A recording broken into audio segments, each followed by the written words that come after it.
Good morning everybody. చాలామందికి జీవితంలో అతి ప్రమాదకరమైన పరిస్థితులు ఎదురవుతాయి నిజంగా వాస్తవ జీవితంలో. అయితే కొంతమందికి ఊహల్లోనే ప్రమాదాలు, అంటే వీళ్ళు భ్రమల్లో ప్రమాదాలని ఎప్పుడు కూడా ఆలోచనలో ఆ భ్రమలో ఉంటుంటారు. నాకేవో ఏదో ప్రమాదం జరుగుతుంది, తెలిసిన వాళ్ళు తెలియని వాళ్ళు బంధువులు ఇంట్లో వాళ్ళు భార్యో తల్లో తండ్రో చంపడానికి చూస్తున్నారు, వెంట పడుతున్నారు, నా గురించి చెడుగా సొసైటీ మాట్లాడుకుంటుంది, నన్ను వేధిస్తున్నారు, నాకు చేతబడి చేశారు, నాకు మరి విషాహారం కల్పిస్తున్నారు, నాకు ఏదో కీడు చేస్తున్నారు, నా నుండి ఏదో పొందబోతున్నారు.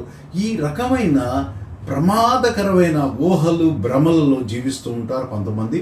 వీళ్ళు మానసికమైన రోగులుగా మనం గుర్తించాలి. అకారణంగా, అంటే ఇది మనకు స్కిజోఫ్రీనియా అనే ఒక సైకోటిక్ డిజార్డర్లో కనిపిస్తుంది, అదర్ సైకాటిక్ కండిషన్స్లో కనిపిస్తుంది, మరియు ఒక్కొక్కసారి డిప్రెషన్ అనే రుగ్మతలో కూడా కనిపించే అవకాశం ఉంది, డెమెన్షియాలో కూడా. వీళ్ళకి చక్కటి మానసిక వైద్య చికిత్స ఉంది.